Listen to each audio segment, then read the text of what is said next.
Storm clouds were gathering on the horizon. Joe Gaudette had seen them coming for a long time. He gradually reduced his activities, always keeping his eye on the cloud line. The housing market was too turbulent. People who were not eligible for housing loans were given them anyway. People who could barely afford monthly payments were offered adjustable rate loans with false ceilings. Once their rates rose to the true value, those people went from paying $300 or $400 a month to committing to pay between $1,000 and $1,500 a month, and they had no way to pay these exorbitant amounts. There were more buyers than sellers. People in and around Degard, Louisiana, were building houses at a breakneck pace, and houses were being torn apart before drywall could even be hung on them. Joe knew this frantic pace couldn't continue for long. The storm clouds of the late spring of 2008 were not limited to the housing market or the political arena. They were also in his own happy home. The chief financial officer of St. Elizabeth's Water and Sewer Authority pulled up to the modest home he shared with his wife, Gretchen, and her two daughters, Glenda and Gertrude Longlanise. The gray and white brick house was decorated with dark green trim. The eaves and gutters were painted forest green. The front door and faux wood shutters were also painted forest green. The garage door was painted bright white to tie in the gray and white brick and green. Only a woman would come up with something like that, Joe muttered as he parked on the left side of the driveway, leaving room for Gretchen to pull the minivan in and out of the garage. It was a two-car garage, but half of Joe's garage was occupied by his Harley-Davidson Fat Boy. There was a small path leading from the driveway to the front door, and between the path and the outer wall of the house was a gray and white brick flower box.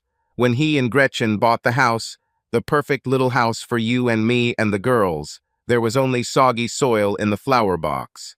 Now flowers were planted there. Bushes and clumps of flowering plants enlivened the outside of the house. Inside, things were completely different. Inside, Gretchen was becoming increasingly unhappy for some reason, but she didn't say why. Glenda, at 13, and Gertrude, Ruddy, at 11, were constant sources of irritation to him. Both girls constantly reminded him that he was not their father. They shouldn't listen to him. However, both girls were very quick to come to him with an outstretched hand when they needed something. When they first got together, Gretchen asked Joe if he would consider adopting her then 10-year-old and 8-year-old girls. What? Gretchen, they already have a father, Joe reminded her. I'm not going to take the child away from his father. Vicky, his first wife, did exactly that to Joe. She met and eloped with a Colombian. They took Joseph Jr. to Colombia. 9 years and thousands of dollars later, Joe is no closer to seeing his son than he was the day Vicky emptied his bank account and flew out of the country with then 6-year-old Joseph Jr. David Longlanise may be a jerk, but he's still their father, Joe said. Standing in front of the house, Joe looked at the flowers again, then shook his head. He reached into his trouser pocket for the keys and opened the door. Joe? Hey, Joe? Someone called him. Joe turned to see a morbidly obese man quickly approaching him on his tree trunk legs. The man's face was drenched in sweat. His cheap suit seemed soaked with sweat. Bitch shit, it's hot, huh? The man croaked, approaching Joe. Yeah, and it's not June yet, Joe agreed. And to you, said Reynolds, handing Joe a manila envelope. What a surprise, Joe said dryly. Sorry, Joe, it's just a job, you know, Reynolds shrugged. No, you probably don't remember. 9 years ago, you did the same thing when my wife Vicky fled the country, Joe said.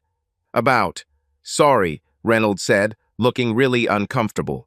Joe didn't answer, just opened the door to his house and walked in. Bitch shit, he shouted when he saw the empty living room. The kitchen was also devoid of furniture. The office he used as a home office was also completely cleaned.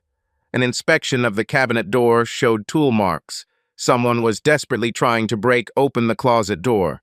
Joe took out his keys and opened the closet. He sighed with relief. The safe on the sturdy cabinet was also in place. He quickly turned the dial and breathed a sigh of relief again. After locking the closet, Joe continued to explore the rest of the house. Both bedrooms, Glenda's and Gertrude's, were empty. The master bedroom was empty of furniture, but his suits were still in the closet. His jeans, underwear, and socks, which were in the dresser, were thrown to the floor in a disordered heap. Then he returned to the closet once more. His gun safe was taken out. He mentally kicked himself. The contractor suggested bolting the massive safe to the concrete floor, but Joe didn't do it. It took 4 men with belts to lift the bulky cabinet into the closet. Certainly no thief could take it out. Bitch wife? Well, that's a different matter, isn't it? Joe muttered, looking at the dent left by the massive safe in the fluffy carpet. Joe returned to the kitchen and looked at the envelope Reynolds had given him. Kenneth Pergian, he muttered. Jesse Johnson's office, came the voice of Terry Browsard, Jesse Johnson's latest personal assistant. Jesse Johnson, please, this is Joe Goddett, Joe said. And who is asking him? Terry asked. Joe Goddett, Joe repeated. Jesse didn't hire personal assistants for their intelligence. He hired them based on their bra size. His favorite joke was that he was impressed not so much by their dictation as by their dictation. Jesse is on the phone, Jesse said. Jesse, this is Joe, Joe said. Gretchen filed for divorce, came home, and saw an empty house. Joe described the condition of the house, then a terrible suspicion came over him. He ran into the garage and screamed in rage when he saw that there was a cover for his Harley on the floor, but the motorcycle itself was missing. You said Kenneth represents her? Jesse asked, almost laughing with joy. Joe called the police, reported the theft, and also told them who he suspected of stealing all his furniture, guns, and motorcycle. The guy right down the street found out that his old one is cheating on him, burned the house down, one officer told his partner as he walked around the house. I remember this, said the partner. The guy just stood there, holding his cat in a carrier, and I watched the house burn. Don't give Gretchen any ideas, Joe said dryly. Since it was Friday and it was already after 5 in the evening, there wasn't much that could be done. With nothing to sleep on and without even his favorite pillow to rest his head on, Joe dumped his clothes into a plastic trash bag, placed a security bar on the front and back doors, then set the alarm. He then left the house through the garage door and reset the garage door code. Of course, she'll never figure it out. Joe grinned mirthlessly, entering today's date as a new code. Men walking into the DeGarde lobby with a trash bag was nothing new to the clerk. Men with angry expressions asking for a room were also quite common. Professional ethics prevented her from asking, so she turned on the sprinklers after she threw your clothes on the lawn. Professional ethics also prevented her from smirking when his debit card was declined. She simply calmly informed him that his card had been declined. Obviously, Joe spat and handed the woman his American Express card. Can I see your ID? She asked politely. Very good, Joe praised and showed her his driver's license. Jesse Johnson was in court Monday morning, a police report in one hand and a folder of Joe's receipts for stolen items in the other. Judge Stephen Hill agreed that Joe Goddett was the rightful owner of the furniture and everything else, and everything should be returned to him in the same condition in which it was removed from the house. Kenneth Pergian did everything he could to delay the trial, but Jesse's client prevailed. Come on, Joe, let's go get your things, Jesse said. Joe rented a U-Haul truck, hired 3 of his employees from the plant, and drove to pick up 2 police officers who had filled out a police report the previous Friday night. I should have known, Joe said as he drove up to Keith Blanchard's house.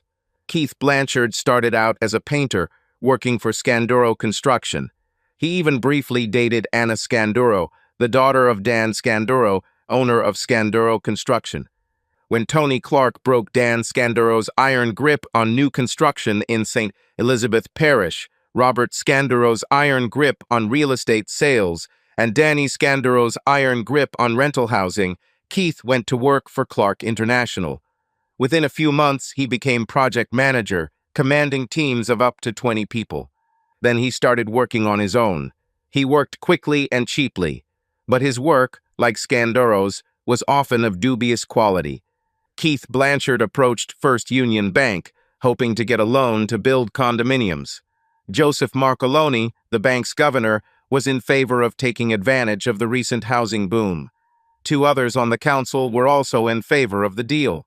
3 were against it. These 3 saw the same clouds as Joe. The 3 also knew about Keith Blanchard's shoddy work.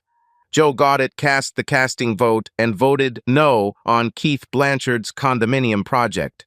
If looks could kill, the looks of Keith Blanchard, his brother Kevin Blanchard, and their lawyer Kenneth Pregian would have killed Joe Goddett several times over. Now, as Joe approached the man's house, he felt nauseous. His motorcycle was parked in front of the house and looked like it had been run over by Keith's 3-quarter pickup. "Half of this shit is mine," Gretchen screamed, running out of the house. "But you did not have the right to remove anything from the joint home until the decree of division of property was made," Jesse Johnson replied. "But it's mine. I chose all of this," she screamed, trying to get to Joe. "Ma'am, calm down. I don't want to arrest you, ma'am," asked one of the policemen. "Ma'am, your children are here. They are looking at you," another policeman said firmly. "Do you really want them to see their mom acting like a wild woman?" "Hi, Mr. Joe. Do you like what we did to your bike?" Rudy Longlin Eyes grinned. "H, I shouldn't have said anything," her younger sister Glenda reminded her. "You broke it, you bought it," Joe told a calmer Gretchen. The furniture removed from the joint home was damaged. The couch cushions were heavily stained with urine, and Joe's favorite leather chair and leather office chair were torn, and someone defecated on them. "I don't know what I did, but—" Joe muttered. "Oh, yes," Gretchen snapped angrily. "You know what you did. Keith told me everything." His table was empty. Gretchen claimed that she did not know where his papers, photographs of his son, photographs of his parents had gone. Someone took a sharp tool and violently tore out the bottom drawer, breaking the lock. Joe kept these few precious photographs in this drawer. Damn it! He actually burst into tears when he saw how his grandfather's table was damaged. The key was right here in the middle drawer. "Oops," Gretchen chuckled. "Ma'am, do you have anyone who can watch your children?" asked one of the policemen. "What? Why?" Gretchen asked. "Because we're going to arrest you, ma'am," he said. All this time, Joe noticed that Keith Blanchard was missing. Jesse noticed this too, called the office, and asked one of his colleagues to go to Judge Stephen Hill's office to file an arrest warrant for Keith Blanchard. Joe stoically took out his cell phone and pressed a number. "Hello, David." "Hi, it's Joe," Joe said. Amid Gretchen's screams, Joe told Glenda and Ruddy's father where his 2 girls were. So his U-Haul truck and 3 hired workers were used. Joe told them to remove the furniture he had bought for the 2 girls from Keith Blanchard's house and bring it to David's trailer. "I don't know what I did to make you 2 girls so mad at me," Joe said to the 2 still grinning girls. "But I love you." "You had that nigga, Mr. Keith told us," Glenda grinned.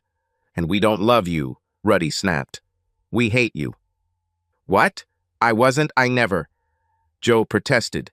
Gretchen called Kenneth Pregian at the DeGard police station. Kenneth reminded Gretchen that he was Keith Blanchard's lawyer, his legal representative. "Well, I'll pay you," Gretchen said. "What, Mrs. Goddett?" asked Kenneth. "Mr. Goddett's lawyer has frozen your accounts." David Longlin Eyes looked at the caller ID on his landline. Thanks to his latest girlfriend, a dancer and available girl from Club Fantastic, he learned the number of the DeGard, Bender, and Kimball police stations. "Hello?" he asked, hoping it was just Trish calling for help.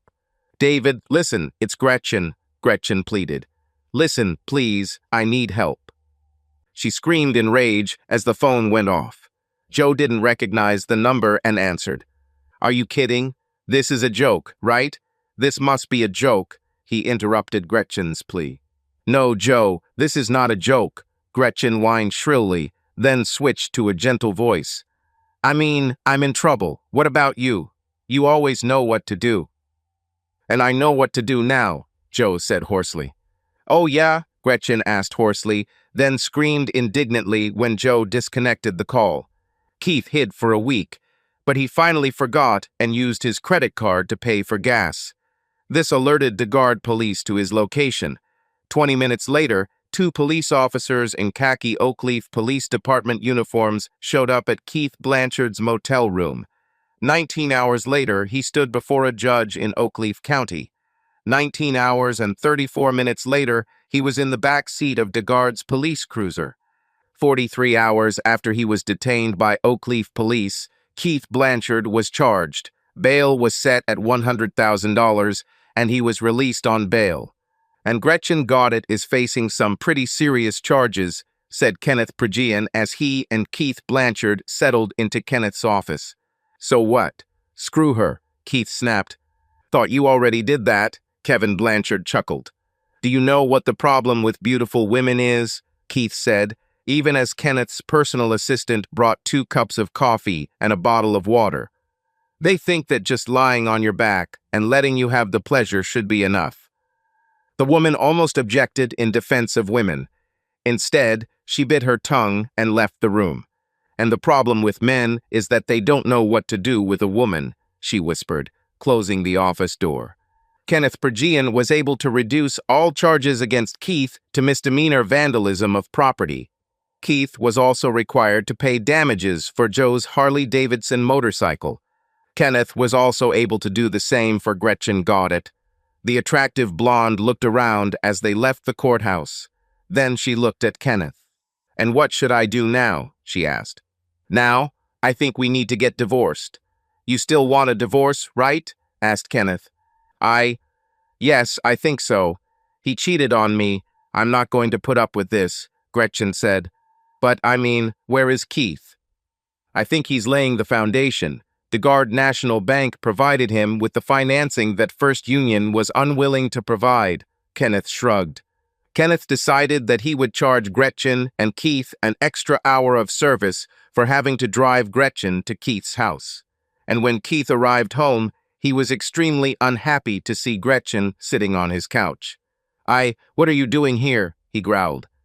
Kenneth got the charges reduced, she said, puzzled by his angry outburst. No, you stupid fool, what are you doing here? In my house, he demanded loudly. I live here now, remember? Gretchen said, confused. What happened to? Where are all my clothes? Fuck you, he snorted. You and your stupid bitches are flying out of here. All your crap is in that guy's trailer. Joe doesn't. Wait, David, did you give my things to David? Gretchen asked, her voice rising. Don't raise your voice, Keith said. Get out of here. But I live here, Gretchen protested. What part of no, you don't live, don't you understand? Keith barked. He leaned across the coffee table and grabbed her hand, then pushed her towards the front door. Gretchen grabbed her cell phone and purse and headed out. She wasn't moving fast enough for Keith, so he helped her by pushing her again. Hi, Gretchen, David said when he answered the phone. There are no girls. The bus won't drop them off until 4 o'clock. David, Gretchen began. Damn, why is it always about what you need? David interrupted her. Oh, and St. Richards asks about next year's payment. Oh, and St. Thomas asks if Glenda will study there next year. Damn, Gretchen said. The girls were attending Andrew Jackson Elementary School when she and Joe started dating. Joe was able to transfer the girls to St. Richards. The girls love this school, their teachers, their friends. But if Joe doesn't pay their tuition, they'll have no choice but to transfer Gertrude back to Andrew Jackson and Glenda to start attending Northside High School. Are you still here? Asked David. Yes, Gretchen said, sitting down on Keith's doorstep. Sandals with 4-inch heels were not suitable for walking. It was at least 3 miles to Joe's house and 5, almost 6 miles to David's trailer. She didn't know where her minivan was. She checked Keith's garage when she entered the house earlier that day. So, you have my clothes and things? She asked lifelessly. Yeah, damn, that's a lot of junk, huh? Asked David. 5 suitcases and 3 boxes. Why do you need so much junk? What about my minivan? She asked. The one that Joe paid for. The one that Joe has a title for? David asked cheerfully. Damn, Gretchen said again. Probably no chance of you coming for me, huh? Of course, David chuckled. As soon as the Saints win the Super Bowl. She checked her wallet again.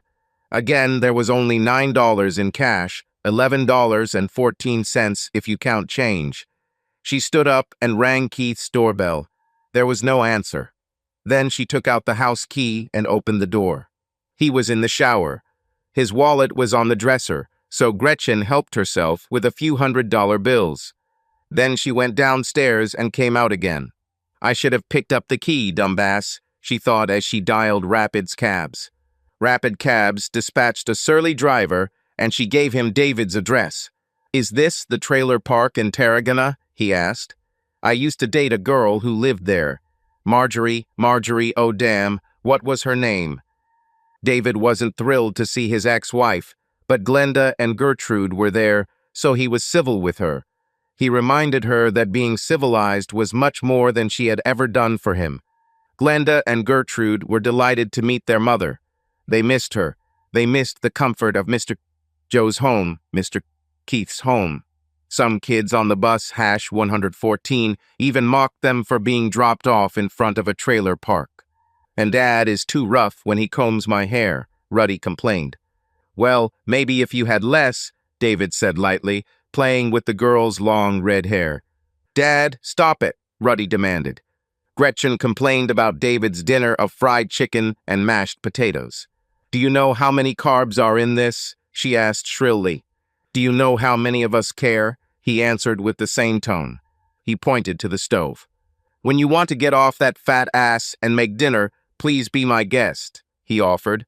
I'm sure your kitchen skills have improved a lot since you last lived here, right? My ass isn't fat. Look in the mirror lately, she hissed. Mom, we like his fried chicken, Glenda interjected. Anyway, it's not good for you, Gretchen complained. And fasting isn't good either, said David. That would really ruin your day, right? David asked Glenda, and she giggled. After dinner, Gretchen sat and waited. David sat and looked at her. Finally, he waved his hand, pointing towards the kitchen table. The girls need to do their homework, he said. Okay, Gretchen said, not understanding. Tables don't clean themselves, Gretchen, he said. Gretchen cleared the table. She did this with a lot of noise, slapping and knocking. But David's dishes and cups were made of durable plastic, so she simply made noise. The girls don't have their own rooms, Glenda asked sharply when the girls sat down at the table. Of course there is, but they are in their rooms. How can I help them? David asked, looking at the arithmetic textbook with Glenda. Okay, I'm tired, Gretchen said. Okay, good night, David said. Which room is mine? Gretchen asked. The living room is right there, David said. After finishing his homework with the girls, David said goodnight to them and went to his room. In the morning, David got the girls up and prepared breakfast for them. My God, Gretchen complained. Her head was pounding, her body was stiff. Then she saw their breakfast. Biscuits, hash browns, bacon, Jesus, David, they'll die of a heart attack before they're 20, Gretchen complained. But they will be happy, David shrugged. After the girls left, after Gretchen combed Ruddy's long red hair and Glenda combed her own long blonde hair, David told Gretchen that she had 3 days to find a place to stay. We're divorced, you left me, told me see you later, loser, and dragged my girls away, David snapped, still clearly angry over the bitter divorce. No court in the world will force me to help you, and I'm not going to start now. What about Glenda and Ruddy? Gretchen squealed. Oh no, they're fine, they're quite happy here, David laughed bitterly. They are under supervision. It's your fat ass you have to worry about. David prepared for another day at the Baggett mattress factory and walked out of the trailer. During his lunch break, David called Joe Goddett. Joe, I don't know how long it will take, but I will pay you back, he promised. Glenda and Ruddy really love St. Richard, and Glenda are going to St. Thomas next year. Okay, Joe said. And that's all, David laughed, feeling relieved. You won't make me beg. I'll bring the check, hell, I'm not doing anything right now, Joe said. I'll do it now. Thank you, and I promise you, I promise that I will pay you back, David said. Whenever you can, Joe said. David repeated this statement to Gretchen when he returned home. She had 3 days left, now 2 days, to find herself a new sofa to sleep on. Then he started preparing another dish, rich in carbohydrates and fat. On the morning of the last day, Gretchen said she was moving in with her sister and her sister's partner. Since Stacy and Gina lived in Algie, Louisiana, outside of St. Richard, and since Aunt Stacy and Gina didn't want to see them, Glenda and Ruddy won't go with her. It's okay, I've already paid for next year's tuition, David shrugged. You have enough money, Gretchen flushed indignantly. And I only received $500 a month in child support. Life is a bitch, right? David grinned. Oh, and since they live here now, you won't get that $500 a month anymore. Republican and Democratic conventions were televised, promises were made, accusations were made. As for Joe Gaudette, neither candidate had the necessary skills to be commander-in-chief. But he also didn't like any of the third-party candidates. By mid-August, he just wanted the election to be over, and he just wanted his divorce to be finalized. Paul Robichaud did a superb job restoring Grandpa Joe's desk. Because Joe knew the areas that were damaged and replaced, he could see the repairs. But the average observer would never be able to tell which part of the tree was 93 years old and which part was brand new. The gun safe was returned to Joe's closet and was now securely bolted to the floor. Paul Robichaud assured Joe that an excavator would be needed to remove the safe from the house. But every time Joe walked past the flower box in front of the house, he wanted to take a backhoe and lay waste to the cheerful garden. He was content to spit on Gretchen's flowers. His insurance company declared his Harley Fat Boy a total loss and paid its value. Joe replaced it with a low-profile Fat Boy. He actually liked the new bike better than the old one, but Joe would never admit that to Gretchen. By late August, DeGard National Bank understood why First Union, or rather Joe Gaudette, had refused to approve Keith's apartment complex.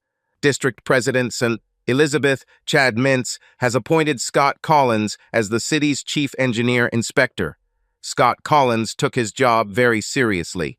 The nearly 6-acre foundation had to be dismantled and reshaped and poured to meet both parish and state requirements.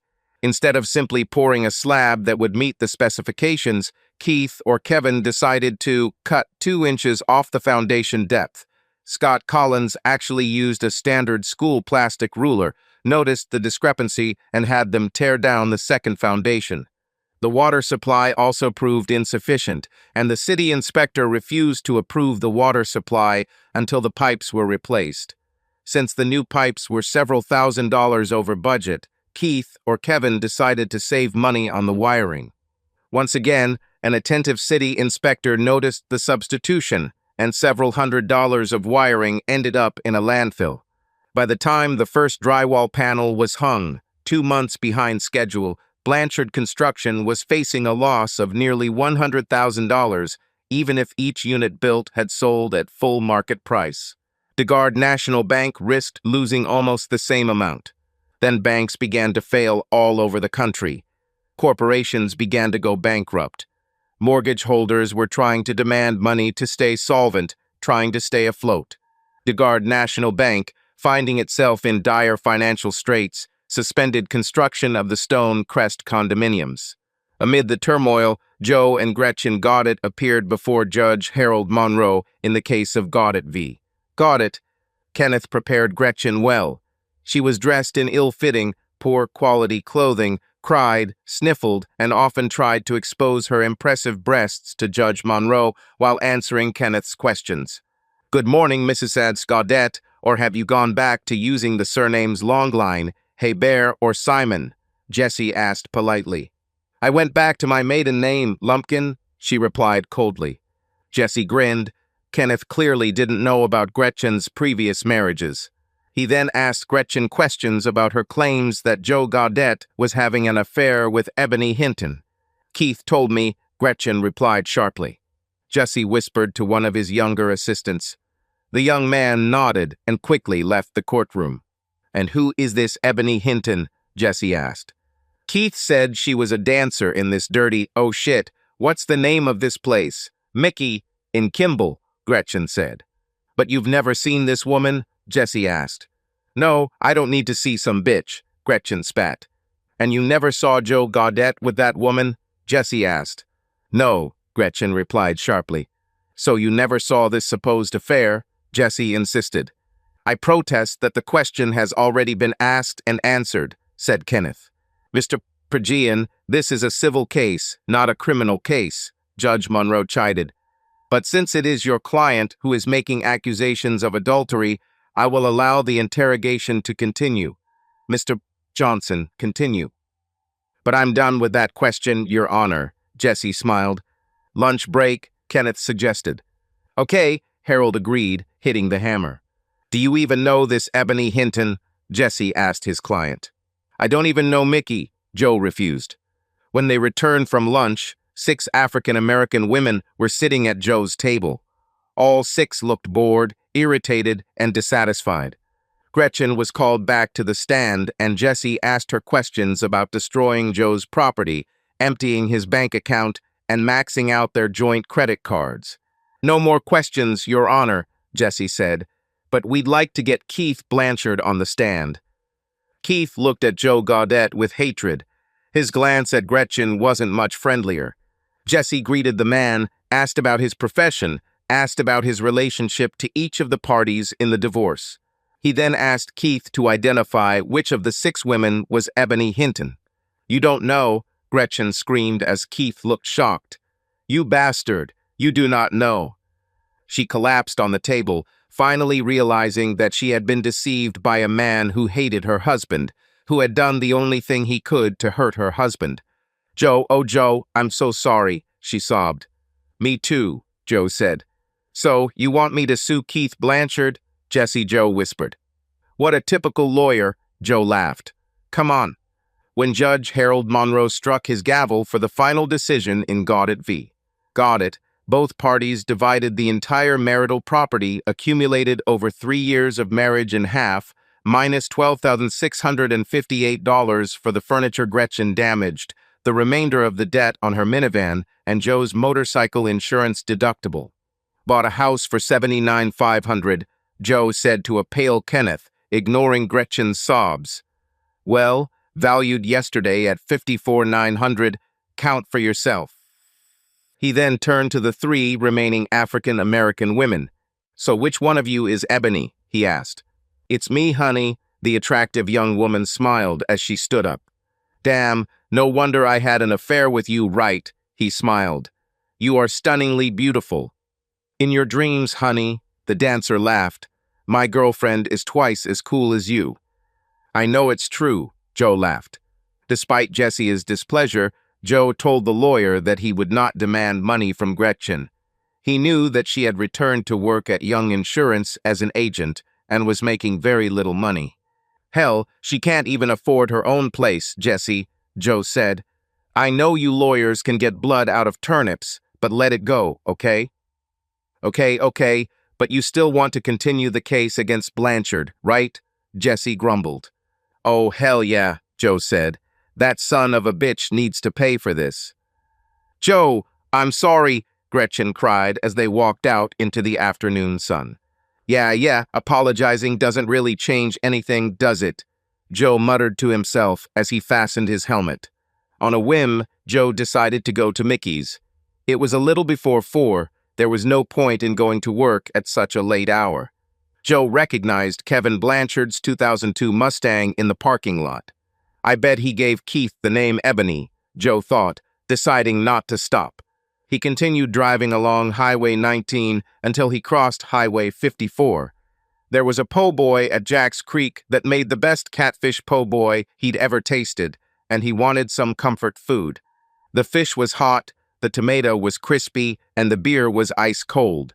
A couple of drops of hot sauce, and it was almost like heaven for Joe. 90 days, Joe thought. Damn, it took us longer to find the perfect house. 90 days for the divorce to become final.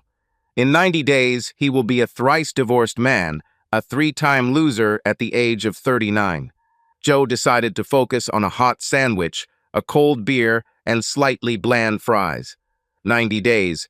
It took longer than it took Gretchen to find the perfect piece of land in Baylor Lake for their wedding. It took her almost 90 days to find the perfect pale pink dress. She laughed so happily when she found a pale pink tie that matched her dress exactly. He wore it with a black suit and a perfectly crisp white shirt. Glenda and Gertrude looked beautiful, sweet and beautiful in their pale blue dresses. Both girls stood straight and solemn as their mother spoke the words. "Come back, okay?" the older woman shouted as Joe pushed away almost half of his lunch. 90 days, Joe muttered. "Honey, are you going to wait that long?" the woman teased. Joe looked at her and smiled sadly before fastening his helmet. Returning home, Joe parked the Harley in the garage. He closed the garage door and entered the house through the kitchen door to avoid the flowers. Some of them began to wither, others clearly showed signs of death. The message light on his answering machine flashed and Joe pressed the button. "Joe, oh Joe, I can't believe it, oh God," Gretchen sobbed. Joe hit the pause button and looked. The digital display showed that the message lasted 5 minutes, the maximum time the digital voice recorder provided. He deleted the message. "Joe, I know it's probably too late to say I'm sorry." Gretchen's voice was sobbing and sniffling. Joe saw that this message was also 5 minutes long and deleted it. The third message lasted 21 seconds. It was from Mitzi, his personal assistant, reminding him of a board meeting scheduled for the next morning. "Good girl," Joe smiled softly. "That's why I pay you little money." The third message from Gretchen lasted only 4 minutes and 9 seconds, but Joe also deleted it. "What the hell is wrong with me?" Joe asked himself, sitting down tiredly on the new sofa. Gretchen would absolutely hate the new couch. It was deep blue, made of velour. But Joe liked the way he looked against the sand carpet. His beige and blue rocking chair matched both the sofa and the rug. He took off his shoes and stretched out on the new sofa, turned on the remote control, and the LCD screen lit up. "What the hell is wrong with me, huh?" he asked himself again. Vicky began an affair with Ricky Ricardo, as Joe called her Colombian lover. Not only did she have sex behind his back, but she also stole his money and, worse, his only child and flew away. Angela Huvel was a pretty girl who lived next door. She looked after JJ when he and Vicky went on dates. When Vicky ran away, Angela came to console Joe. She admitted that she always felt sympathy for him. 15 months after Vicky's escape, Angela and Joe got married. "At least she didn't empty the bank account," Joe muttered, unable to see the news on TV. Her old high school sweetheart is back in town. Joe later learned that the reason Dwayne was out of town was because of his 4-year stint in the Arkansas prison system. Dwayne wanted to fight. Joe shrugged and said there was nothing to fight about. "Is she so stupid that she ran away with you?" said Joe. "I'm smart enough to let her go." Angela couldn't let it go and goaded Dwayne into a fight with Joe. Joe really thought about his stupidity, falling in love with a girl who was barely out of high school. Dwayne struck first. Joe dodged and beat the goon until the young man wet himself was. Last Joe heard, Dwayne was serving a 12 to 20-year sentence in Mumphrey, and Angela had 3 children and was living with her parents again. He was sure that he and Gretchen would be together forever. They will grow old together playing with their grandchildren. She was not 31 years old, and as an insurance agent, she seemed to be smart. With a sigh, he turned off the TV and went to bed. The new curtains in his bedroom actually blocked out the sunlight. It was not yet 7 o'clock. The next morning at 5:30, Joe woke up and thought wearily of the day ahead. If it hadn't been for the board meeting this morning, Joe would have called and gotten sick. Instead, he made coffee and then fried some thick slices of bacon. He fried 3 eggs in bacon fat. Joe smiled. He could almost hear Gretchen's voice complaining about fat and cholesterol. While sitting at breakfast, he noticed that the message light was flashing again. "Hi, Mr. Joe, it's Glenda," Joe heard Glenda say. "I just got my first grade in algebra and got 100 points. Dad said you'd want to know." Yes, I want to," Joe smiled sadly. Hey, Mr. Joe, sixth grade is so hard, Ruddy's voice said cheerfully. Will you believe it? On the first day, we were given homework. First day. But I'm fine with my lessons, Dad. Do I need to say anything else? Thanks again, Joe, David's voice added. Please, you'll pay back the debt, remember? Joe said, chewing thick bacon. I hope you're doing well, David continued. If you need anything, let me know, okay?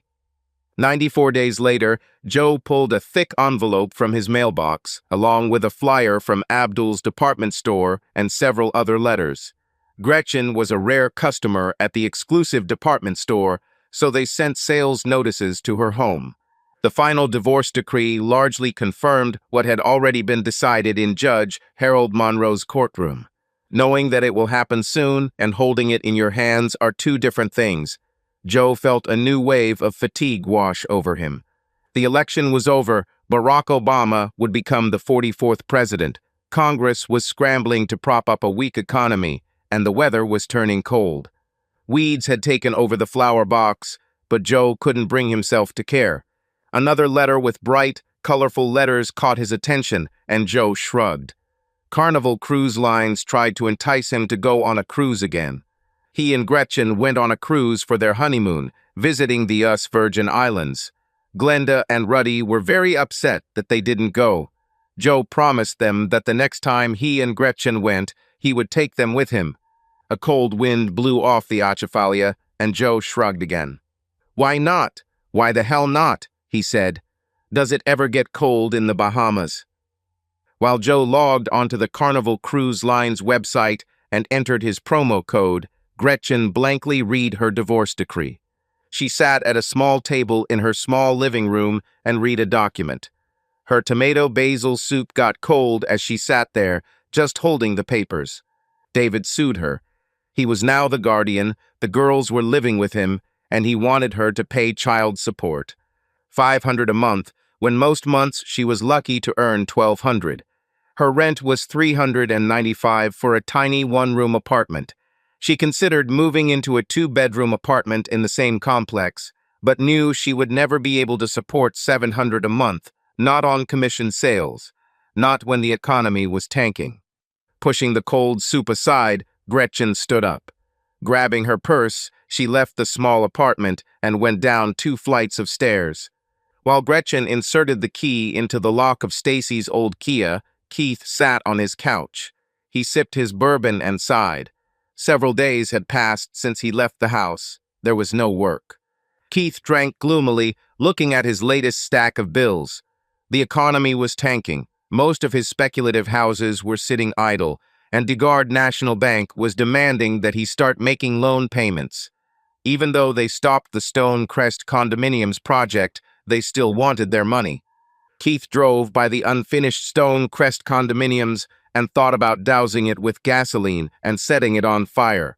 Part of the problem with this idea was that Kevin had already canceled the insurance on the property, and if arson is suspected, he and Kevin would be suspects number 1 and number 2. Someone removed all the copper wiring from the walls. Keith was grateful to Scott Collins for forcing them to use plastic pipes instead of the tin-coated pipes they had originally used. The thieves would take as much as they could, but plastic pipes had very little recycling value. Keith was vaguely aware that the car had stopped in front of his house. His house. He took out large loans against property to finance his other projects. He wondered when Danny would demand payment for this. The lawsuit Joe Gaudette filed against him was also looming. Kenneth Pregian was honest with him. Things were looking bad for Keith Blanchard. I haven't even heard of what libel with intent is at all, he muttered, taking another sip of bourbon. What the hell? He shouted when he heard the key in the lock. Seriously, Keith? I thought you'd changed the locks by now, Gretchen said, her beautiful face stained with tears. Bitch, what the hell, oh no, get your fat ass out of my house, Keith yelled. Gretchen threw some legal papers at him. My divorce is over, Keith, she screamed. Keith reached out to her, intending to force her out of the house. The first bullet hit him in the shoulder, and he staggered back. Oh my God, damn it, he shouted with a high, piercing cry. The pain had not yet begun to penetrate his consciousness. There was a deafening roar, a strange metallic smell, and a strong push that twisted him backwards. The second bullet struck Keith in the chest, nearly knocking him unconscious. "Oh God, no, please," he begged as Gretchen aimed her gun at his face. She fired another bullet at him, then shot herself. Joe Gaudette didn't go on the cruise. Instead, he booked a cruise for 1 adult and 2 children and sent David and the girls on a Christmas cruise. The girls eventually suffered a terrible loss. 8 years later, 2016. Tuesday was steak fried day at the Dead End Bar. Joe Gaudette took Thomas Bergeron, human resources manager, and Brian Bro, engineering manager, to a business lunch at the bar. "Summer internship is approaching. I looked at the list you gave me, Thomas," said J.O. and smiled when the Asian waitress placed the plates in front of them. Born to be Wild started playing loudly, and Joe noticed Brian's head lifting from the delicious food. The song was a classic, but they played a cover. The big-breasted blonde was a real beauty on stage, twirling her floor-length blonde hair as she took off her leopard print top. Joe saw Brian's face twist with sadness and decided to postpone the discussion until later, at least while the young lady is on stage. The 3 men ate in silence. "They also have caramel pie, which is amazing," Joe said, and Brian nodded slightly as the beauty on stage was left in a leather bra and leather panties. The waitress smiled and nodded as the men ordered pie and coffee. "Like I said," Joe began as the blonde ran off the stage, "I looked through the list of names you gave me and—" "All 7 of them have letters of recommendation," Thomas said. "We wouldn't consider them if they weren't there," Brian interrupted. But Joe didn't pay attention. He wondered if Buddy and Kelly Huville knew what Angela was doing now. Buddy and Kelly were good, Catholic parents who were very disappointed that their daughter had married him, a divorcee. They almost disowned Angela because of her divorce from him. Even after 4 children, Angela Decker was still a skinny girl as she twirled and twisted to Alien Ant Farm's Smooth Criminal. She still wore her brown hair in a symmetrical cut that perfectly framed her small face. In the bright light, Joe couldn't see her cute freckles on her cute little nose. He could see her Cupid's bow, her sweet, kissable lips. Joe could see that her legs were still a little plump. Angela always hated her thick legs. But even after having 4 children with Dwayne, her stomach remained flat and her breasts were barely larger than the palm of her hand. The customer dropped the bill into the tip jar, and Angela smiled at the man as she removed her lace top. 7 candidates, 5 positions. Who would you rule out, Brian? Joe said, looking away from his ex-wife. We can't rule out Allison Harding. She's the only woman on the list. Brian mused and smiled as the waitress placed pieces of pie in front of them. Damn, you're not stinging the pie, are you? Thomas praised when each piece was an impressive size. We want you to come back. The Asian woman with a noticeable Texas accent smiled. Angela was left in her lace bra and lace French panties. Thanks to her plump legs, she always had a juicy, round ass. When she turned, Joe nodded. She still had that sweet, whippy ass. And we can't rule out Buford Jones. He's the only African-American on the list, Thomas agreed. And this Philip Montos is Hispanic too, Brian added. Just like that Ramon Garcia, Joe remarked. Angela was left in just her maw and tiny panties as Pods Alive faded away. With a smile, the woman collected her tip and clothes and ran off the stage. So, gentlemen, we cannot exclude this. Harding, Mr. Jones, Mr. Montos, or Mr. Garcia, Joe said, signing the receipt and adding an 18% tip to the waitress. So which of the remaining 3 should we keep? Or we could put 1 in administration and 1 in office, Joe wondered out loud, and send 1 to work with the teams. What engineers often forget is that if it looks good on paper. Brian agreed. While the 3 men discussed their summer internship program, Heather Bro sat on the ottoman in Hurricane 3. She saw her dad there, sitting at table number 4. With his sexy, shaved head and blonde beard, he was hard to miss. But before she could approach his desk, before Heather could hug and kiss her handsome daddy, The manager informed her that she had a client in the Hurricane 3 room. Dwayne Decker was a runner in high school and had a runner's body when she left Joe for him. Now Dwayne was a bloated, balding idiot. His body was adorned with numerous prison tattoos, his once handsome face covered in scars from prison fights. Joe's words still stung Angela. "Is she so stupid that she ran away with you? I'm smart enough to let her go." Joe didn't even want to fight for her. 13 years after their divorce, Angela now understood why. Joe shouldn't have had to fight for her. They promised each other to be faithful to each other, to respect each other, to love. But Dwayne whined and swore and reminded Angela that she promised that she would be with him until the end of time. Well, Dwayne was now sitting in Bender and would most likely be heading back to Mumphrey, or perhaps Angola, before the end of time. His power attitude seemed so cool in high school. Now, at the age of 34, this power attitude was juvenile, self-destructive, and a boss at King Sanitation threatened to sue the Deckers over his medical bills. Angela didn't know what to sue them for. They were filming a trailer. The big flat-screen TV that Dwayne just had to have wasn't paid off yet. One car would either start or not depending on how cold it was. While Angela prepared to return to the small stage, Joe rode his Harley past the St. County Trauma Center. Elizabeth. He secured the land on which Stonecrest condominiums would stand and sold it to Paula Lambert for the proposed hospital. The speculative homes that Keith and Kevin Blanchard completed also became Joe's speculative homes as a result of the settlement against Keith's estate. He demolished most of the houses. Their construction was of poor quality, their layouts were poorly designed, poorly executed. And in 2009, when the trial finally ended, the metal in the houses was worth more than the houses themselves. The land was worth more than the wood and drywall and fake granite countertops. He drove past the trailer park he owned. 4 Keith speculation houses once stood there. Joe shook his head sadly. He was about to begin construction of a new grocery store on the property. Residents of the trailer park were about to receive eviction notices. Finally, he arrived at his house. He repainted the garage door a battleship color and the door, awning and faux wood shutters brick red. Before he pulled into the garage, he noticed a colorful collection of flowers in a box by the front door, most of which were blooming beautifully in late spring. As Joe entered the kitchen, he saw the message light on his digital answering machine blinking. "Hi, Mr. Joe," Glenda's cheerful voice said, and Joe smiled. "I just passed my sociology exams. I'm sure I passed with flying colors." "I'm sure you do too, honey," Joe told the car.